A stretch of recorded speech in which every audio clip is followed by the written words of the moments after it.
Welcome to What the Actual Dev, the no bullshit development podcast. No fluff, no marketing, just honest conversations, practical insights, and expert advice from developers who've been in the trenches. My name is Aaron. And I'm Bryan. Let's dive deep into the human aspects of the software industry and support each other on this journey.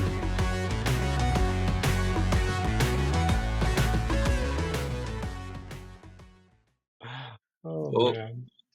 I know it's been a little while since we did anything, so it's good to be back. It's good to see you again, man. I guess life got in the way and made this a little difficult for us. So yeah, it's our personal tech debt for life, I guess. Heck yeah, man. You just got to keep persevering, right? It's a never. I love the saying, the only easy day was yesterday. So, I don't think I've ever heard that one. Yeah. Only easy day. That's what Navy SEALs say during BUDS. Only easy day was yesterday. Yeah, because you made it through it alive, I guess, for the SEALs. I don't. Yeah, I emulate. I'm a big poser. I emulate all my mottos from what they do and that grind. And I don't know, like I said, when your day sucks and you're just like, I want to give up. You're like, it was only easy yesterday, so let's keep going. Nice.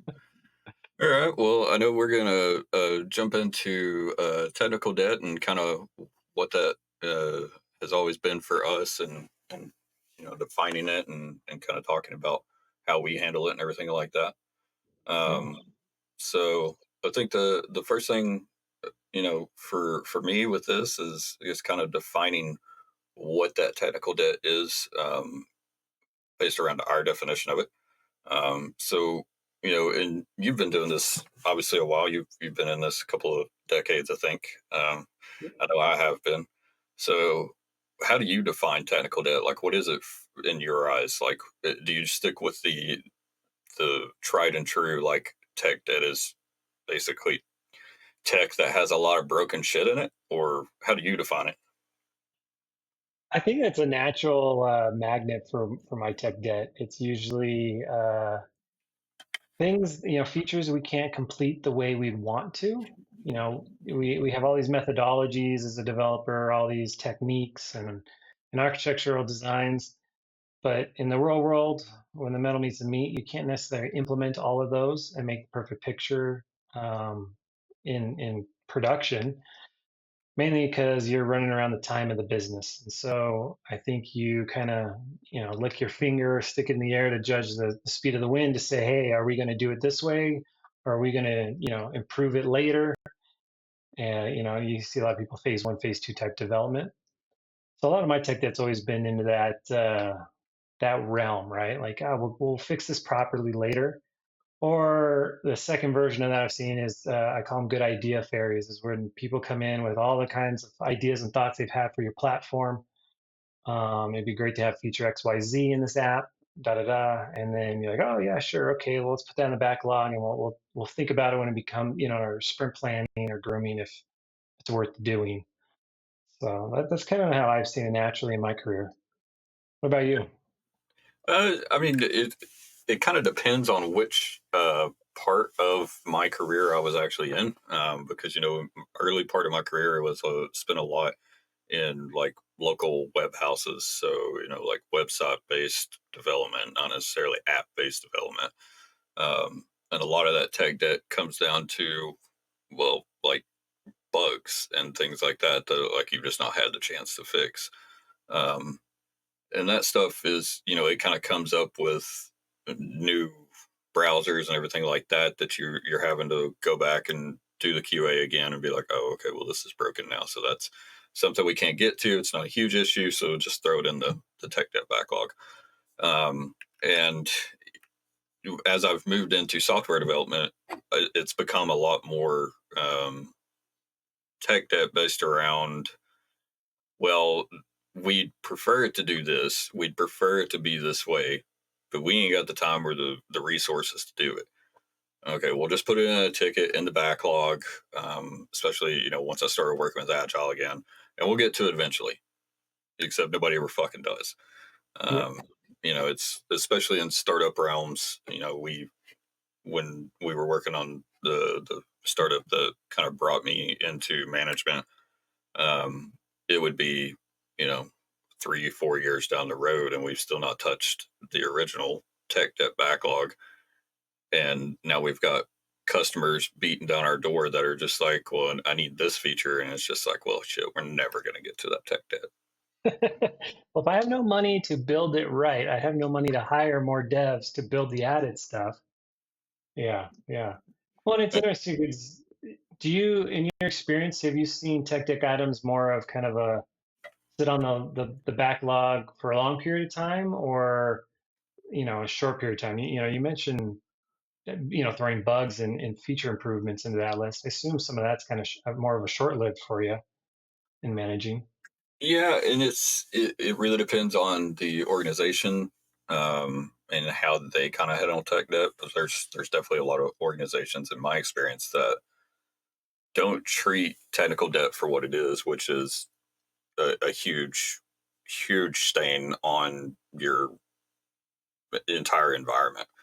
A lot of companies just like, it's fine, like it's there, but we'll make it through it. And it's just like, yeah, but if you do something about it, you're probably going to make the overall experience a lot better for your customers and for your engineers.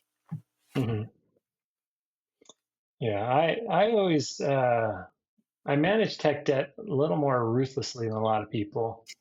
I usually go in once a quarter and I highlight everything and I delete it and start from scratch. Mainly because if you think about, so as later in my career, as I started managing the development department, and working with business, I've always in my career I've always worked at a smaller company, so I've had really close relations with owners of the business and with the kind of the C-level people that make those calls and customers, and so I've had the opportunity to firewall a lot of this stuff. And you like I said, you get the good ideas that come along, things you want to do. A big one that I always got was phase one, phase two development. Hey, for phase one, we'll build the app this way so we can hit our deadline. And phase two, we'll come back around and we'll finish it. So we had a lot of like phase two tech debt. But what's interesting about the tech debt in the business world is there's always a fire burning, right? And when you get done with one fire, there's the next fire coming. And in the Yep. business world, it's important to make money. It's important to make sure our revenue's coming because that's what pays for the developers. And there's no time to make U-turns. And so I always experienced team members that would kind of stress out seeing the list of tech debt. And oh, we got all these things we got to do. I had a few individuals specifically in my career where that was like their honeydew list was checking off all these items off the backlog, and they would stress out over that how big it was. So I was like, if things are really important, they'll come back to the log. If someone really wants an idea, they'll come back to us next month, next sprint, and bring it up and prioritize it from the business. And that was the thing, is I would be able to give some of these options and ideas to the partners and leaders and say, hey, is this a priority in the business? Because if it's not, I'm just getting rid of it. We're not even going to see it. We're not going to experience because we're not going to get to it. And I'm a big minimalist mindset. I'm not going to have a big log of random junk just sitting there in storage of, maybe we'll develop feature X or improve report Y. And so I just say, hey, we'll delete it. And anything that's super important, it'll pop back up. Yeah. Well, So I mean, anyway, I think that comes back to the definition of technical debt. Is it intentional versus unintentional? Is it short term or long term? And is it actual tech debt, or is it nice to have? It's like, in my eyes, there's a difference between technical debt and, oh, this is a nice feature that we would like to eventually build. That's not technical debt. That's, like you said, a hmm honeydew list. hmm Um, and at that point, it's like you need to figure out a better way to kind of silo the individual like work streams. Tech debt should be like, hey, this is going to improve the code. This is going to improve the accessibility. This is going to improve how well the app functions. That's the kind of what I think of as technical debt. hmm Whereas, if as I've started working more with product managers and in that agile mindset, like that's when you start getting into, oh, well, this feature that this customer wants that isn't really even paying us that much money. They're the ones defining technical debt. And it's like, that's not technical debt. Like, Yeah. Well, and you know how many features I've built into applications that actually no customer uses, and like exactly. people are like, oh, you know, or we'd have our account executives, and they're like, oh, does this product do, you know, feature XYZ? I'm like, yeah, it's been in there for 4 years. Like, you know, you're the one that asked us to put it in. Oh, really? Oh, I didn't know that. So it's interesting in managing, you know, especially from a product perspective, what really is important to go in. And at times, I don't think that they ruthlessly prioritize their features as well when it comes down to the machine that builds it. Because really, that's what the development department is, right? We're a machine of workers, we're building it, we have certain time and deadlines, certain amount of energy we put into it. You can only accomplish so much in your sprint, you know. So if you can't meet the sprint, or, you know, say you have multiple sprints if you fulfill that product, then you need to start removing features ahead of time, you know, cutting the fat out, so to speak, and really having a realistic of like, this is what our, you know, our product is. And if anything, you know, the managers, the business owners are going to see that and go, oh, that's not the product I want to release. And maybe they open the floodgates a little more for development, like, okay, you have more time or more money to finish this product instead of having phase 2 sit on the backlog for 18 months. Well, I mean, I think that comes down to another aspect of, like there's a lot of companies that are trying to force their way into product led development instead of like that domain driven development. Mhm. I'm all for the product teams being there and like the product teams helping us define what we build, as long as it's actually coming back from the actual end users. Like if that's actual user feedback that's actually coming back into help us build those features, then that's great. If it's Mhm. someone that's going in and doing what they think is their due diligence on a certain aspect of the product that you're building, if they're not gathering that feedback, then they're not actually doing product led development or domain design or domain driven development, because they're not getting that actual domain to give them an idea of what we need. Yeah. Yeah, I think a good example of that, if I remember right, was Evernote, that company Evernote, right? When like cloud note taking was going, and for them to get funding, you know, they were very much clients feature specific development to get customers to get onto their platform and to make money. And over time, they had so many different types of features that their development team just couldn't maintain it all, and it actually really slowed everyone down, slowed development down. The company wanted to pivot. The company couldn't pivot because you had so many features. Um, and taking on that product, like you said, that product, and, oh, well, a customer will come on board if we build XYZ. They're promising so much money, you know, so let's build this product. Let's build this product and this product or feature inside of a, you know, an application or website. And I always love to use that as a prime example because I have a similar example where we've built a lot of features out for our customers. You know, like we'll hook the customer if we build this out, and we never did. Like we always built the feature and then we never got the customer, or to the customer to the extent that was promised. And really, you know, it comes down to what is your company's domain, what is your company's product, and focusing on that instead of focusing on your customer needs. Well, that sounds bad. You want to focus on customer needs, but requests like promises, you know, promises that, you know, and usually there's that layer, right? There's that account executive or someone trying to hook that new customer, a new revenue stream in. And you have to, again, back to realistically prioritize and validate and verify that that is something, if it's going to affect the machine of your, you know, intellectual property being developed and interject that into that system, it better be guaranteed that money's coming in. You know, when you think from a business owner perspective, because that's a lot of money you're spending for other people to work on something that has no validity to it. Yeah, and I mean, I think that brings it back around to the what are the causes of the technical debt? Is it actual technical debt? like we Mhm. stated earlier, or is it perceived technical debt? Um, and what those causes are. For me, like a lot of what I've seen over the years, a lot of the causes for what is actual technical debt in my eyes has been rush development. We're trying to get this feature out as quickly as possible because we sold this to this client without really thinking about if we had it. It's like, at the startup, I used to joke with our development team. It was just like our CEO would go into this healthcare company or into this EHR company that we were trying to partner with. And he'd be like, yeah, we could totally fucking do that. And then I'm sitting in the meeting like, what the is wrong with Oh you? boy. No, we can't. And then like he'd be like, we can do that, right? And I'm just like, well, you kind of put me on the spot. So yeah, I guess so. I mean, And it's job security for you, man. It's job security. it was a way to get me to drink. That's what that was. I mean, especially when you're at that C level, you're sitting in a meeting with, this EHR that does hundreds of millions of dollars a year. You're a startup that's barely got any Yeah. income coming in whatsoever. And you're just like, well, fuck, if I don't say yes to this, we might as well just walk out right now. So I guess I'm going to work 80, 90 hours. Yeah. Yeah.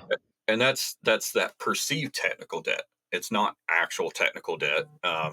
It's CEOs not paying attention to what the fuck they're doing and selling something that we can't. And I mean, like there's a nuance to that. It's like, well, the CEO is there to help bring in money. He's basically like a high level fucking salesperson. Probably shouldn't have been, but like I get it. Like they're there to help bring that money in, but it's just like you're also shooting us in the foot, and you just derailed everything that we had on our product roadmap. Yeah. Yeah. Or if they're going to ask for extreme things to make sure you have everything you need to succeed, you know, making sure you have the right tools. If it is manpower, if you don't have the development power, at least extend the time, Yeah, and really understand the realistic constraints. I think part of those too, I mean, it's totally not involved with tech debt, but in that communication is trust, right? If you were to go back and say, actually, it's going to take this long, they need to believe you and they go, okay, if it's going to take long, and be honest with you and be like, hey, I'm going to ask more, but to be fair of you working harder, we're going to, give you this type of prize at the end, or reward or compensation, reasons for that. But that never really happens. And you just keep grinding because again, there's always a fire burning, right? And you yep, get to that grind. Everyone forgets of that grind and moves to the next grind, moves to the next grind to get going. And then eventually everyone's burning out and losing their shit. And you realize what's happening here. And you never like celebrate the wins, you celebrate the hard work, and then let the relief valve blow and let everyone just kind of calm down for a little bit. yeah. Um, yeah. But we'll give you a pizza party, right? We'll let you do a 24-hour hackathon so you can work more for the company in your off hours, and we'll give you some pizza and soda. Yeah, I used to love those when I was young. I thought it was so cool in my 20s. I was like, man, this is gonna be fun. I'm gonna go program my coworkers for like 48 hours. This is gonna be great. Now as an older one, there's one that's led teams and going in. I'm like, man, that's so much free money and work. And you don't get anything from it. You don't get a percentage of the product you envisioned or pulled out of the sky. You don't. Yeah. yeah. I mean, unless you get equity in the company, but yeah, Well, I mean, as I learned with the startup that I was in, like, or that first really big one, like, it doesn't matter if you have equity if the company doesn't sell. If the company yeah, goes under, and then you're just those were months and months of 80, 90 hour weeks just thrown at the wall. yeah. Uh, Well, and that comes full circle too. Like you said, if there's not money coming in, so what is the focus that we need to develop? What is the proprietary product that gives us an edge in the market space to bring that money? It's a catch-22, right? And then as that grows, then you have a little bit of slush to have some fun and go, hey, this would be a fun bell and whistle. But I think not saying it's products areas issue, but I think people feel that you need to have so many bells and whistles on an application to be effective, to be enticing and entertaining to our customers.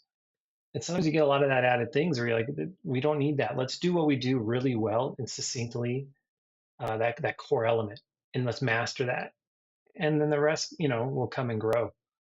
What I mean, that honestly comes like that is a form of technical debt in my eyes because now later on, you're building a lot of these features, and like you said, somebody never fucking uses it, and like 4 years later, you're like, okay, well, we've got all this extra code that's in there that we don't need. It Yeah. adds complexity, it adds build time.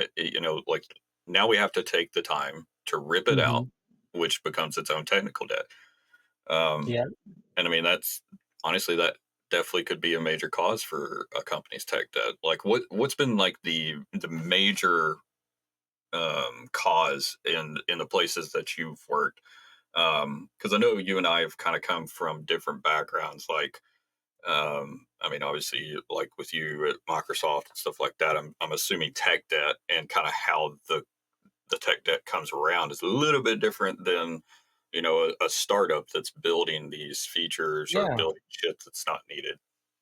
Yeah. And I would say so. My ability at Microsoft is I get to work with other customers utilize the Azure cloud. And so these are various large and small companies that have global impacts. Sometimes they don't. Um, and what I've noticed when it leads to tech debt, when it leads to ideas of innovate, because I'm in the space of like innovation, like let's think about what we could do going forward. And when you have an anchor tied to your feet, it's hard to swim forward, right? It's hard to move forward when you have that weight.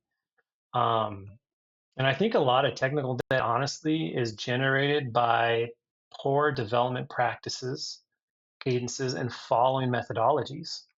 And it's the same whether you're a small team or whether you have 300 people on your team. It probably is just accentuated of the effects there. But from my experience coming from a small team before Microsoft, we a lot of our programs started brand new, so it was kind of like a hello world type start and tutorials. And we had younger developers on the teams that we made a lot of programming decisions that made us tightly coupled. Unit testing features weren't quite as effective, and it was hard to get into. And part of that, we need to run and sprint to get to the deadline. You're like, hey, we got to take this side route and implement all these VMs and servers to implement testing. It's going to delay you a couple weeks. We're like, oh, we'll test later. Let me do a happy path test. But then we build this product, we build this application, works great, works for the customer, and then eventually you hit some sort of performance bottleneck. Your company grows. Heaven forbid, you're successful, your company grows, and all of a sudden you have this tech debt of, hey, these reports are not performing, or this processing queue is not performing. And so what caused that, right, is something that's probably built months, years ago, and really comes down to we implemented poor practices and methodologies, if anything, as well as the development culture. Whether you're siloed, the big companies I see a lot of times is the individual teams are siloed. Moore's law, right? It's or Conway's law, Moore's law. We mimic the development. One of those laws, mimic your application development mimics your culture. Yeah. And if you're siloed, you're not going to have loose coupling. You're not going to have growth. You're going to have reinventing the wheel multiple times in those different products, and that's going to lead to tech debt as you need to change and evolve and innovate.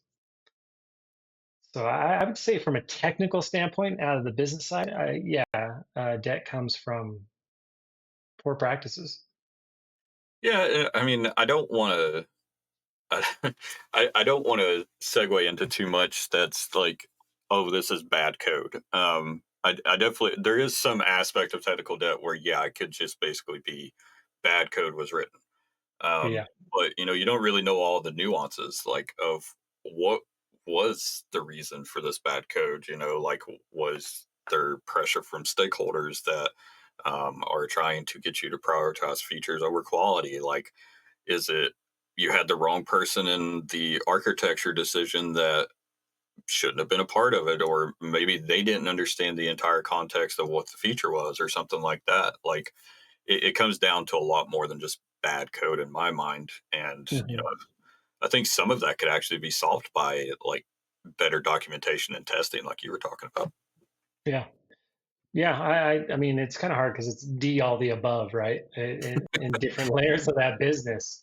And if you can set it up right where the business leaders in your department can kind of firewall from the product side or the stakeholder side, you have your senior developers or architects that can help implement some of those good methodologies from a programming side. And really, you have a fantastic DevOps culture where your teams are constantly upskilling and growing and being better to engineers than they were the day before. That you hope that that tech debt naturally minimizes itself. I feel like it's always going to be there because you're never going to have a perfect world, right? You're never going to know the amount of customers and throughput you're going to get for an application. Sometimes you got to test in production. Hey, we're building this thing for Black Friday sales. It's our first time into it. We hope we can get 1 million people. Oh shoot, we got 10 million people and it crashed on us. Okay, well now we have that threshold. We have a new baseline knowledge point to test. So I think sometimes it's a perfect storm where all of that goes wrong. Sometimes I think we miss a few things in those. It's complex for sure in those layers of business That's definitely development. something I had to get used to whenever working in the web and then moving over into app development. That was definitely a major piece for me because it was just like when you're in the web, and I mean, granted, it's been a long time since I've been in the web industry. A lot of that work was done with the mindset of "fuck it, we'll do it live." Yeah, Um, we're doing it on production. Like there is no yeah, other environments. And now, like I've noticed, the more I'm in software development and I've seen that tech debt just mount and mount and mount, I'm just like, no, we need multiple environments. Like, don't do this to me. Even in the web pieces, like, for my personal portfolio site, like I have, dev, test, and prod. And then, like, there's obviously the CI/CD platforms to help you get all that managed. hmm But yeah, like it honestly helps pay down that technical debt without having to do a whole lot, in my opinion. yeah, yeah. Well, and I think an aspect of that tech debt from a performance standpoint is logging and metrics on your production and applications. And when I say applications, websites, mobile apps, APIs, all the programming. To understand what what is your application involved with in the live jungle of the world, and then you can use those metrics to start testing your QA environments, your dev environments, right?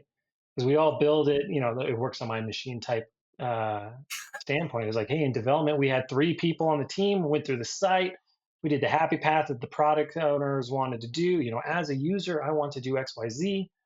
Yeah, that all worked. It was great. It was fantastic. And then you go into production, and all of a sudden you're like, oh, we have load balancing in different regions. So now we have, different latency issues. And we introduce a race case to some sort of shared variable. And then all of a sudden you have, something you totally couldn't test for because, we all want to save money as business. So I'm sure your dev and QA environments will have one instance, Yep. and that's just one facet of infrastructure of application development. Like, I don't think a lot of people understand the hornet's nest that having a fully functional app consists of, Yep. and all the ways it can fall apart.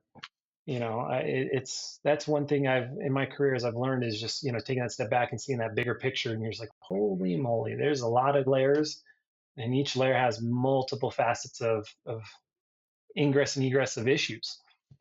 So They're like an onion. yeah, yeah, Shrek, it's an onion. Uh, Hey, they're you making know, another one. I'm excited. So I think that's all Disney released lately in their D23 is a bunch of repeats. Well, I guess Shrek is DreamWorks, so they're following suit. yeah. Hey, whatever. It works. What I mean, that honestly comes down to what is actual technical debt, though. Like, you're in there and like you're noticing all these pieces that are coming up, and it's just like, oh, well, we're running slow and prod on this aspect. Okay, that's an actual production defined tech debt. Um, Mhm. and then it's like, oh, well, is it breaking for the customers and everything like that? So that's when you have to get really good at prioritizing and everything like that. Have you So ever seen the tech debt that's you can't solve in the sense of like, say you have that production issue because you have those users, but you can't reproduce this scenario that causes it, but it's there. yeah, You've seen it, you've witnessed it. All the devs know, and they're like, "Well, it hits, on the Friday, but we can't reproduce it to save our life." what do we do? Well, I mean, that kind of comes back to, what are the costs? Like, what are the hidden Mhm. costs of this tech debt? And depending on the type of tech debt, like that, the cost of that tech debt can be different depending on the severity of the tech debt, how long you've been putting it off. Yep. Um, you know, and we'll touch on this a little bit later, but like the leadership team, like, does the leadership team actually understand what is there as far as tech debt? Do they understand tech debt and how important it is to pay that down? Yeah. But like, there's a lot of really hard hidden costs that people don't really associate with that, and a lot of it comes back to being paid by the developers, in my opinion. Mhm. I think costs and intangible costs. I think there's a lot of that too. People want to think of just programming hours to build something. You're like, well, but what about to maintain this? It can take many various hours to maintain this, and there's cost there. So is it cheaper to design and architect this properly at the beginning and go a little slower to market? Or is it worth having that added weight for over the year to maintain and kind of just this is how we do it?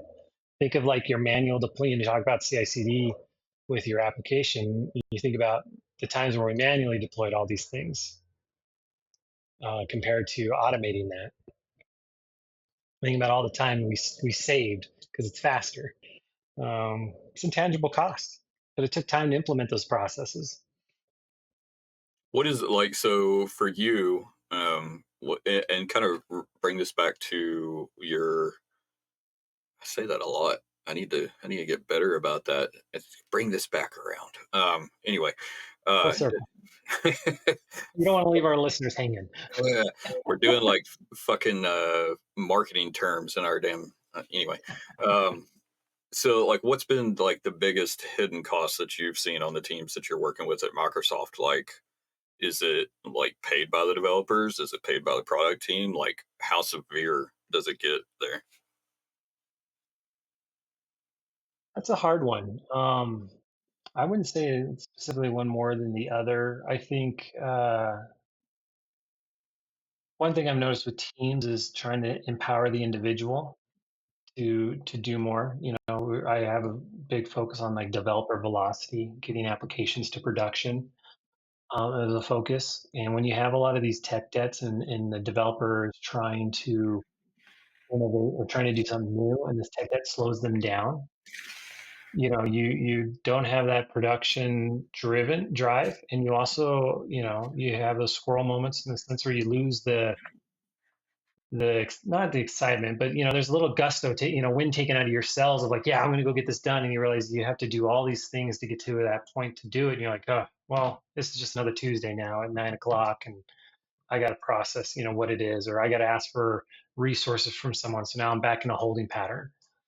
I think a lot of costs there, and that kind of comes back to the DevOps kind of culture concepts, but your developers, that's where all your the velocity and being able to get code to productions where the money's going to come from the business, where the developers are excited to do some that inspiration, those moments of inspiration to execute on that and to actually program and to move on that is key.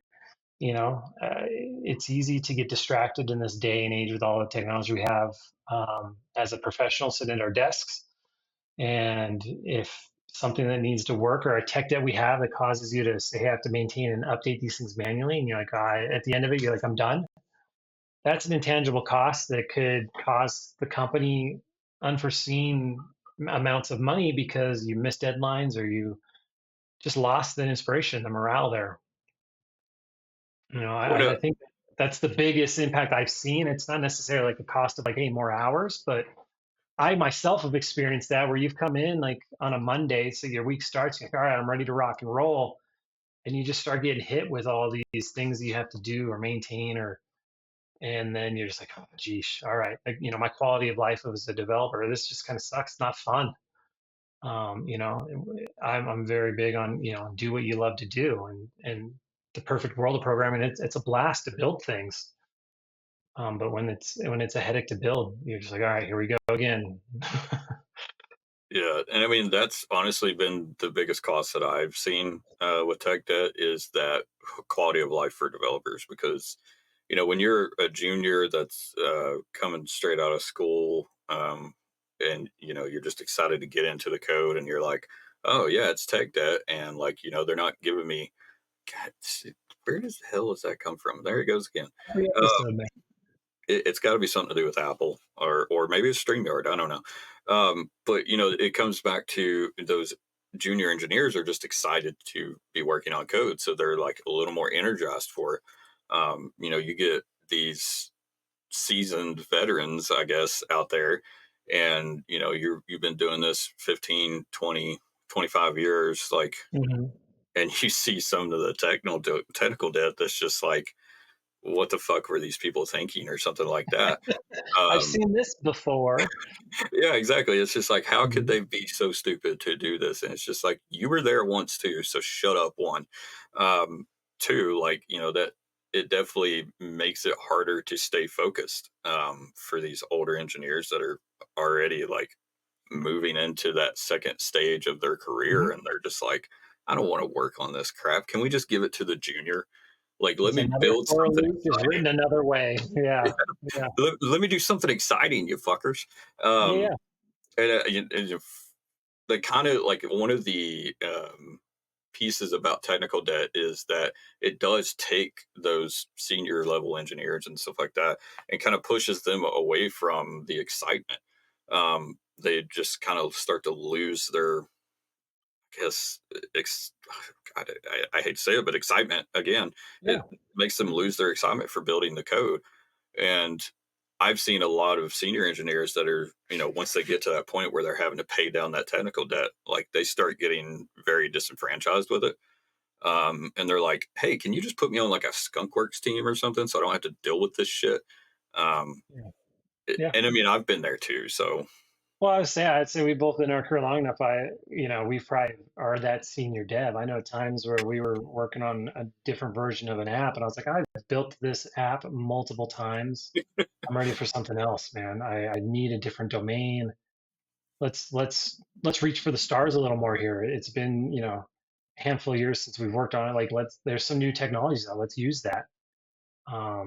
I 100% agree. I think that's also a fantastic, talking about resolving tech debt or preventing it to grow, utilizing that senior experience with juniors and cultivating a team of learning. mhm, There's a lot of experience. Yeah, new technologies come out, great, but they're always built upon the predecessor technology that someone that's been around the field was, a pro with.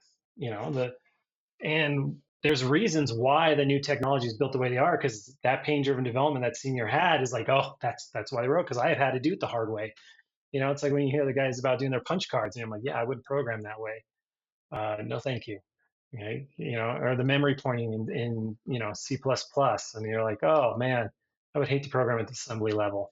But what I do at in the C# level, it's still connected. So I feel like that's a time to where you could really grow a team together. Both have to offer, right? You have that excitement from the junior and the new stuff to help influence and reignite that full aim for the senior developers. That senior developer has the wise wisdom of that pain-driven development to impart on the junior so that they can hopefully be better in their career, maybe move faster in their career as well.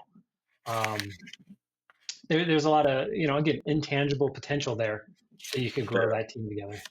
exactly. And they kind of, when, in my eyes, the best time to pay technical debt is all the time.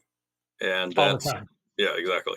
And that could be done in a number of different ways, and I've found a few ways that work, but a lot of people want to keep kicking that can down the road, as the product teams like to say.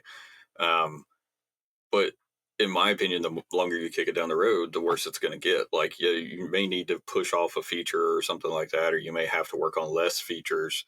But if you're not paying down that technical debt every sprint or every day, if you're in waterfall, it's going to come around and bite you in the ass. And I mean, Yeah.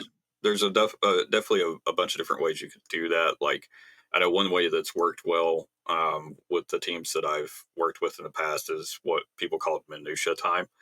where essentially like you're setting aside like an hour or two a day for each individual developer. And it's just like there's the normal product development queue, but then there's also the tech debt queue. And like every day, go find something on the tech debt queue and work on it for an hour or two and just Yep. dedicate that percentage of time daily. Um, that's definitely worked pretty well at the places Yeah. that I've been. I really like that. I like that because when got into it, I heard a lot of we're too busy to do those things. I'm leading this team, and my team's telling me, "Hey, we're too busy to do that." Yep. And most people would just say, "Well, hell with it. You just get this done. This is part of the call." And you call it minutia time. I always thought of sprint. I'm a big proponent of like chipping away at things, right? Discipline, consistency, Hmm. and over time you'll succeed. And so I evolved our sprint time. I said 20% of our sprint, whether you want to do the morning, whether you want to do night, whenever you want to work on this, because some people will wait till the Friday of. Like 20% of our work will be these backlog tasks or maintenance tasks or cleanups.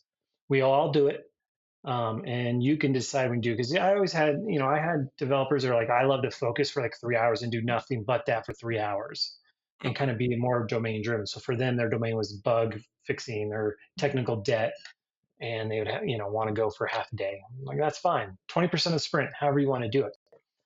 Because you got to set that time aside to solve those issues. You can't just pile it on top of everyone. Yeah. Well, I mean, I know where we worked together. One of the things that they did was they had that team that was dedicated to just bug fixes. The front line, Hmm. I guess customer, I guess they were CS. Um, but I mean, obviously that throws back into there's going to be a lot more burnout because if all you're doing is working on technical debt, you're going to fucking hate your life. Yeah, And I mean, yeah. you can definitely do that and like have a team that's dedicated to that. But in my opinion, if you don't rotate those people out every, couple of weeks or months or hell, even quarters, you're going to have a lot of people that are just like, if all I'm doing is fixing bugs, fuck this shit, I'm out. Well, or you have the developer that just that's all they want to do, and they're like, do I apply them there? And that comes a bit culture, right? Like, who do you want to hire and who do you want to be on your team to identify those? Because personally, I hate bug rotating. My first job was like that. It's like once a month I had a week of doing bugs, and I was trying to solve website issues where I was like, I've never been inside of the website. I have no idea what's going on. I'm going to create more bugs solving this bug. Um, or I'm going to try to go and try to learn from whoever owns it, the stake owner or the domain expert. And then I only fixed 2 bugs that week, and everyone's like, "Well, what'd you do for the week?" I just personally despise that approach because I feel like the bugs of the domain you work on, it's just part of the project. Yeah. I think you have those innovators, like you said, the guys that want to be on the skunk works. I just want to constantly innovate R&D. I'm kind of in that boat. I really want to build new things, but I do understand the things the turbulence I create behind me. Like that's part of the project that I have to work on too. If I create a bunch of tech debt on just trying to drive forward to build a new idea, and I have to clean up the fallout for that. And so I love just mixing that type of work within my normal work, and that leaves multiple people working on that way. So as we're dealing with certain bugs and not in our domain, we can help each other with that. I feel like when you have that, CS team, the support team, and that bug team, they kind of put themselves on the island of themselves. For 2 weeks, these two are doing this team. No one talked to them. They're focusing on bugs. It isolates, mentally, and just intangibly or unintentionally puts whoever's on the team on an island compared to the rest of the development team because you have separate focuses and you've Yeah. divided that now. And it's important to keep everyone together as much as you can. Well, I mean, I think that's one of the reasons why that minutia time thing that was talking about, like that helps keep those silos a little bit less like Yep. major, in my Hmm. opinion, because you're allowing yourself to kind of not compartmentalize those engineers and that process and everything like that. And definitely gives a lot more opportunity for working together on something and figuring it out together. Yeah. I definitely agree with you. I think having a separate team for it is more detrimental than it's really helpful. Yeah. Um, and that kind of leads into the idea of what is the role of leadership in not only defining the technical debt, building the processes around it, but also the remediation of it. I think they have a huge role. Um, you know, I've seen a few, I've had a few bot managers and leaders that have experience, but I've taken that experience to come up with my own way of doing it. Personally, for me, like we talked about at the beginning, we get to a certain point of a threshold where you're like, you know what, hell with this list. We're never going to get to it. Let's just clear the plate. Mentally, it's gone. Let's recycle. Like I said, the important things will come back. Everyone's got good ideas. They're a dime a dozen. I come up with thousands of them. Doesn't mean we work on them. Doesn't mean they need to float around. And if it's important, it'll come back, And the important things that come from a tech debt, like, oh, production went down here and there, we're already working on those. Those are already in the next sprint. That's what I'm saying. Like, like once a quarter, like, it's that mentality of like, how do you clean out your closet? The suggestion is if you haven't worn the clothing item in the last 6 months, you're probably not going to wear it. So we kind of do that. If the tech has been there for 6 months, just get rid of it. I'm not saying, delete yesterday's tech debt, but a rolling window, anything that's older than 6 months, it's just gone, or 2 months. I was down to a month because we were at the point where I'm like, if it was super important, it becomes top priority next sprint. Production's down. Hey, that came priority today, right now. We're all working on it. Everything that was planned goes to the side. So the important tech debt that the company needs to succeed is going to be thrusted onto your plate no matter what. Now, if it's going to sit there as a leftover for 2, 3 sprints and you got to reheat it up, no, no, no, no, no. There's plenty more coming down the pipe. We'll just chuck it. And that's just kind of the way I've always thought about it. Because for myself, I don't need that luggage. I don't need that baggage hanging around. I have other things to move forward that are more important to focus on.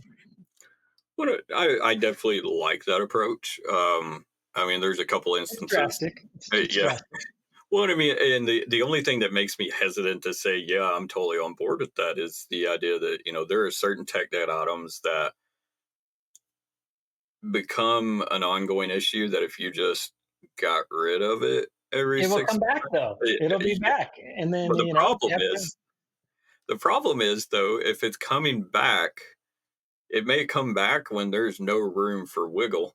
And, like shit, let's say you got like 3 or 4 servers running CentOS. I'm speaking from experience on this one. You got three or Okay. four servers that are running CentOS, and that's a dead product now. So like you're like, oh well, I'll take care of that, at the end of the window for it. Hmm. And then, you delete it after 6 months, and then it's not front of house, front of mind. And then, that window starts to close, and you're like, oh fuck. Like, what do I do now? I'll counter you though. If you know that deadline's coming, that should have been higher up on the priority list back in the I, day. And that's the thing, that's poor planning, right? If you have yeah, something that's like retiring end of life and that's at the bottom, like you just, oh shit, it was on the list and I deleted it and forgot about it, then that's poor plan from the beginning of prioritizing our work. And that's a leader, that's a business side thing. I'll give you that. Like, I understand the scenarios, but deleting the list is not what caused that. That was prioritizing that list and saying, hey, let's groom this. Oh, this end of life thing to modernize is going to take 6 months. We have 9 months till this is due. That probably should be number 2 on the yeah. list. Well, I You mean, know, it comes back to two things with that. One is, obviously that role of leadership, but if you don't have, so like let's say we are the leaders in that technical space and the engineering side, and it's a product led development team. They're coming back and they're like, yeah, this feature is really important. You got to make sure that the leadership of the engineering side and the leadership that's above them, and that is kind of the counterpart to that product team leader, is also understanding of that. And that's where that role of leadership becomes really important, because they need to be there to be that advocate of, hey guys, you really need to listen to the team on this one. Like, this is a huge issue. You're going to have to give them the time. And if you don't have that buy-in from leadership and they don't trust their team, or for whatever reason, they just don't listen to that team, that's when it becomes more of an issue of, we deleted it, it came back, Yeah. now we're all fucked. Yeah, that's what I'm saying. The things that are important to whoever the shot caller is that will already naturally be in your top 10 and Yep. be planned for your next sprint or two ahead of you. Yep. But if you have stuff on your eye and you're like, oh, we'll get to it in 8 months, just get rid of it because between now and 8 months, you're going to have 47,000 other things that are going to dump on top of that thing. And you're like, oh, remember that one thing? And they're, oh, I don't know, the guy who even started doesn't even work here anymore. So I don't know. We'll leave it there because Well, nah. that's kind I'm of not a like, hoarder. I'm not a hoarder. It's just my approach. no, and like I'm throwing shit at the wall here to see if I could trip you up a little bit. But like that kind of comes back to the idea of, if we're not giving the correct definition to this tech debt, and we're not defining actual technical debt as Mhm. something that's more important, then we're not doing our due diligence as an engineering leader. And it could be, for, I mean, it's kind of like that idea of a failure to plan on your part does not constitute an emergency on mine. Yeah. But it kind of is, like, because Yeah. sometimes, like, your server's going down, it's a fucking emergency. Yeah. Yeah. Well, I ain't sitting on no backlog. I mean, we've all had it. I've had plenty of, after it's 2:30, you're eating a snack in the break room and something goes down and you're just like, oh, hold on, drop everything. What's happening, right? Because the application went down. We're all going to have those kind of catastrophic drops. Um, I think there are different priorities of issues you may face in your application that maybe some are higher priority. Hey, if something goes south in this aspect of our application, that's our bread and butter. So we need to have that solved right away compared to, hey, this report would be nice. When we select all customers for a year, it's too much data and then the app just starts to choke. That Yeah, doesn't sit the same level as, hey, our bread and butter feature is not working. They're not one to one. So yeah, you can put, like, what I would do in that scenario is, one, where you're either dropping everything and fixing that issue in the bread and butter, the heart of the app, or hey, that's coming in next sprint. And by the way, Bryan does 1 week sprints, so that's coming quick. And I'm always a 1 week sprinter. Really easy to manage. People have their days off, and my sprints are from Wednesday to Tuesday. So, because how many times I want to be off Monday or Friday, and there's always some sort of Scrum ceremony meeting that I have to be in, but I can't miss. So you do those Tuesdays and Wednesdays, and you do 1 week sprints, so that way you're not overwhelmed with planning. no, Because I Bryan absolutely agree hates with that. rituals. Well, I mean, not only that, like, if you're pushing code on a Thursday or Friday and then you break everything, that you've got to spend the entire fucking weekend trying to fix it. It's like, Yeah. release on Wednesdays. And Release whenever. I'm at the point where it is worth the time and money to set yourself up that you can release whenever you need to. well, But I've, that's I've worked in, and it's rare now these days than it was. But I work in global setting type companies, right, where there's no 9 to 5. Hey, let's deploy after hours. Well, it's yeah, after hours for you in the mountain time zone, but in the east time zone, they're still working. Or in the UK and Europe, they're still going. Australia, shit, it's morning for them yeah. the next day. So it's always like the application's always running. So it's like, we're going to do this. We're going to deploy whenever we need to deploy. You have a certain, that's part of your continuous integration pipeline to have all those checks in place, and we launch. I think that's a whole another episode in and of Whole itself. another Is episode. But like I said, the reason I do the 1 week sprints and I do in the middle of the week of the ceremonies is mainly for developers having their weekends and long weekends because they come up. And a 1 week window is enough work to manage mentally. 2 weeks just feels too much sometimes. Now, depending on the size of your company, of course. But even then, like, I don't want to size work for 2 weeks when things could be coming down the pipeline. Like, well, what's going on for this week? My calendar is not even filled out 2 weeks ahead in advance, my personal calendar. So again, it's how Bryan runs. Bryan's leading the department. That's going to how we're going to fetch. I'm going to see what works for the team if it works really well. I've done 2 weeks. I've done month-long sprints. Try that. We've given that a go, but it seems like the week always seems to work the best. So if things are hitting the fan and that tech debt arises, it's going to be showing up in the next sprint pretty quick. Yeah. That reporting tech that we talked about, the report feature not fully working for a certain scenario. Sure, put it on the backlog. If we can fit it in, as you said, with that, minutia time and that 20%, it should get in the next sprint or two or three. But if it doesn't, because we have a ton of those, then it's time to eject those. And if it's really important, it'll come back up, and then you'll prioritize it a little higher because apparently it's more important to solve. So to start to kind of wrap this up, what for you is the most important thing about like kind of defining the tech debt and how to handle it? Like what's the piece that literally like gets you fired up that you're just like, this is like what we need people to get from this? So what's identifying tech debt? I Well, think we just hit. I think if I was to assess tech debt into not the stereotypical way, I think we kind of already talked about it, is we treat it as if it's part of the normal workflow. It is a first class citizen for a new feature. It sits at the table for new innovation, and it needs to just be planted within our workflow. So whether it's designed from product, poor planning, business planning, whether it's something that happened in production and hey, we programmed it wrong, they all are treated and prioritized exactly the same as all the other work. yep, And keep that tech debt, that backlog short. If you have a long log, again, you're going to have a lot of things you're never going to get to because the log is always having stuff come into it. You can dam that river and back it all up. But you think there's, and any dam, there's always an exit for flow because there's always a flow constantly coming in.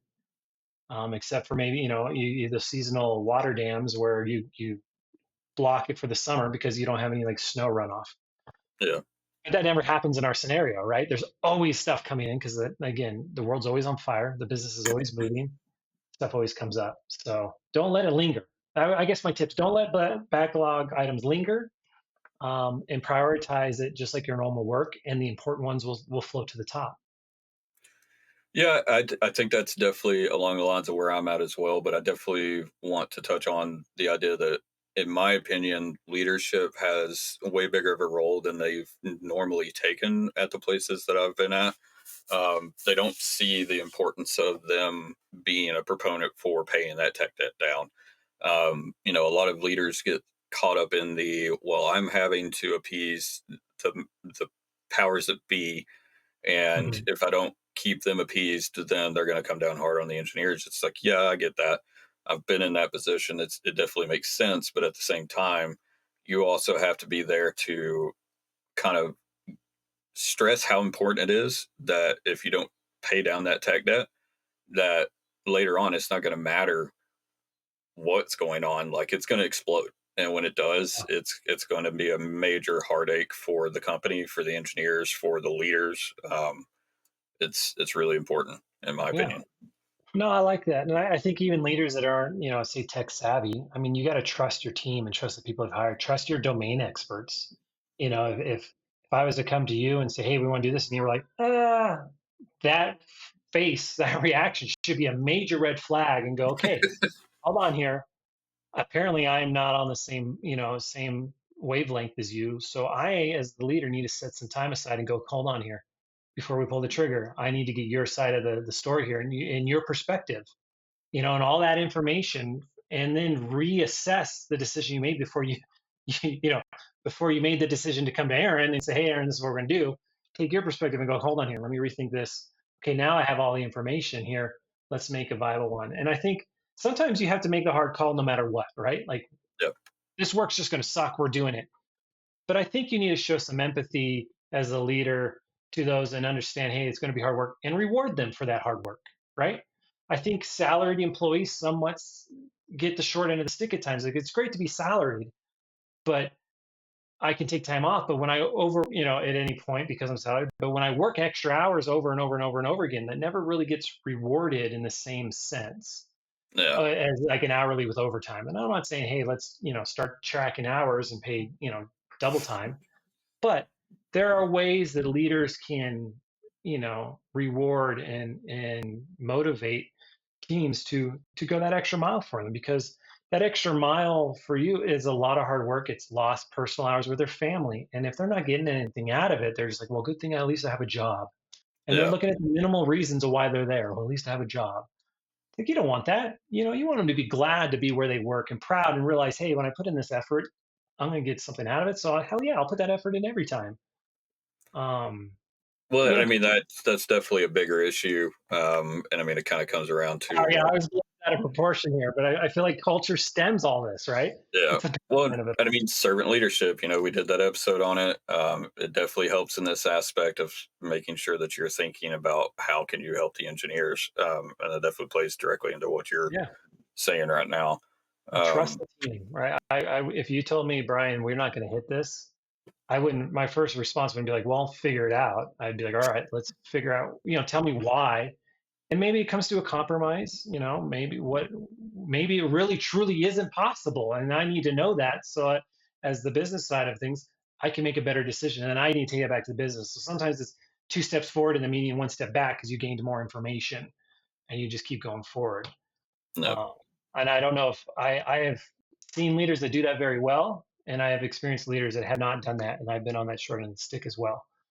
Um, Almost willingly to be on that short end of the stick, thinking, "Oh, I'll be this great employee." That never really that perception never comes across as much as you think it would. no. All right. Well, I think that's kind of the closing thoughts for this episode. I definitely we're gonna start getting back into this a little bit more. We had to take, obviously a little break to deal with some personal issues and stuff like that, and Summer just fun, man. Summer fun.